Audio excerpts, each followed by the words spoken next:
കൊള്ളാം. ഞങ്ങളെ പറ്റിച്ചിട്ട് ഒറ്റയ്ക്ക് അങ്ങ് രക്ഷപ്പെടാനായിരുന്നല്ലേ പ്ലാൻ? അപ്പൊ സാറായിരുന്നല്ലേ കൂട്ടത്തിൽ ഒറ്റുകാരൻ?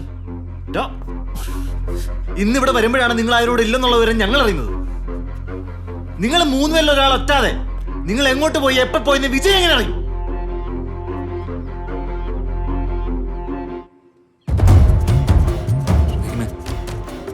നീ ആയിരുന്നു ആദ്യം എന്റെ കൂടെ വരാൻ ഇറങ്ങിയത്. ഞാൻ എങ്ങോട്ട് പോകണമെന്ന് അറിയാൻ വേണ്ടിയായിരുന്നില്ലേ അത്? ഞാനൊന്നല്ല, നമ്മൾ ഇവിടുന്ന് ഇറങ്ങി കുറച്ചേരം ഇയാൾ മിസ്സിംഗ് ആയിരുന്നു. ഓർമ്മയില്ലേ എനിക്ക്?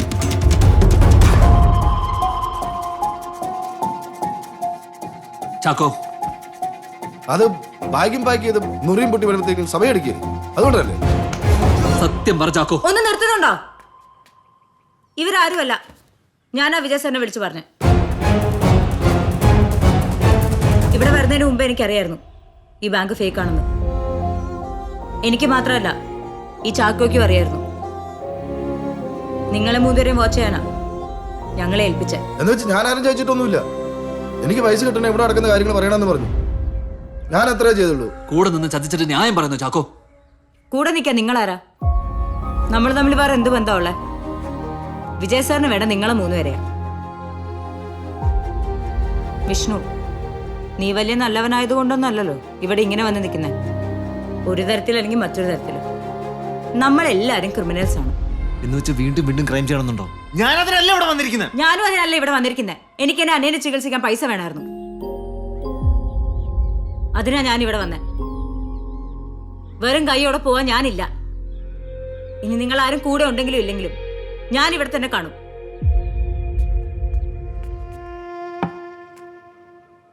സാറേ, സാറിന് സ്പെഷ്യൽ ചായ. ചാക്കോ, താനിതിനകത്ത് വല്ല വിഷം കലക്കിയിട്ടുണ്ടോ? വെറുതെ വേണ്ട സാറേ. സാറൊക്കെ ജീവിച്ചിരുന്നാലേ എനിക്കും കാശ് കിട്ടത്തുള്ളൂ. ചെല്ലു ചെല്ലു.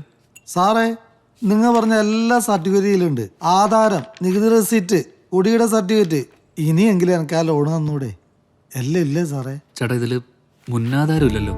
എന്റെ മുത്തപ്പ, ഇത് നിങ്ങൾ മുമ്പേ പറഞ്ഞിട്ടില്ലല്ലോ. ചേട്ടാ, അതുകൂടെ വേണം. അതുകൂടെ തന്നാ എനിക്ക് ലോണ് കിട്ടുക സാറേ? ചേട്ടൻ അതുകൊണ്ട് വാ, നമുക്ക് നോക്കാം. ശരി സാറേ. മാനേജറെ, പലിശ ഇപ്പൊ ഒരാഴ്ചയിലായിട്ടുള്ളൂ. അതിപ്പോ ഏത് ദിവസം തന്നാലും 1-ാം തീയതി തന്നെ പലിശ മേടിക്കാൻ പട്ട് പറഞ്ഞിനി. കാശെടുക്ക്. Vishnu, sir, casual ഇരിപ്പുണ്ടോ?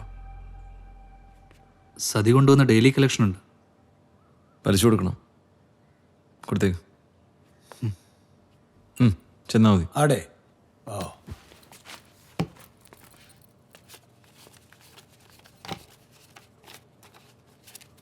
പിന്നെ കണക്കെല്ലാം കൃത്യമാക്കി വച്ചോ. ആടെ നിങ്ങളുടെ വലിയ മാനേജറല്ലേ, മൂപ്പര് വന്നില്ല. ആര്? വിജയ് സാർ? അപ്പാ വിജയ് സാറ് തന്നെ. ഈടെ വരുമ്പോഴെല്ലാം ഭട്ടിന്റെ വീട്ടിൽ വരലുണ്ട്. ഇന്നും വന്നിനി. ശരിപ്പാ.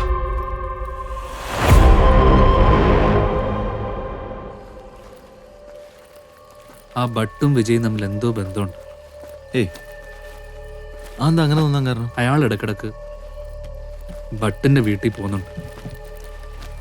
വിജയ് എവിടെ പോകുന്നു, ആരെ കാണുന്നു എന്നുള്ളതൊന്നും നമ്മുടെ വിഷയമല്ല. അയാൾ പറഞ്ഞ കാര്യം ചെയ്യാം, പൈസ മേടിക്കാം. ഞാൻ അത്ര ആലോചിക്കുന്നുള്ളൂ. ഞങ്ങളെ മൂന്നുപേരെയും പൊട്ടന്മാരാക്കാന്നുള്ളതായിരുന്നല്ലോ നിങ്ങളുടെ പ്രധാന പരിപാടി. അതെന്തെങ്കിലും കഴിഞ്ഞില്ലേ? നമ്മളെല്ലാവരും ഇതിനു മുന്നേ തെറ്റുകളൊക്കെ ചെയ്തിട്ടുണ്ട്. ഇനി അങ്ങോട്ടും നമ്മുടെയൊക്കെ ജീവിതത്തിൽ ഇതൊക്കെ തന്നെ പറഞ്ഞിട്ടുള്ളൂ. ഒന്നും അറിയാതെ ഒരാൾക്ക് വേണ്ടി ഇതിന് നിന്ന് കൊടുക്കരുത്. ഇനി ഇവിടെ എന്തൊക്കെ സംഭവിച്ചാലും ഷാനവാസ് ഈ കേസ് നമ്മളിലെ അവസാനിപ്പിക്കണം. അതെ, ഇവിടെ ഒരു ബാങ്ക് തുടങ്ങി ആളുകളുടെ കയ്യിലുള്ള പണം തട്ടിയെടുക്കലല്ല വിജയന്റെ ഉദ്ദേശം. പിന്നെ ഭട്ടിന്റെ കയ്യിലുള്ള സ്വർണം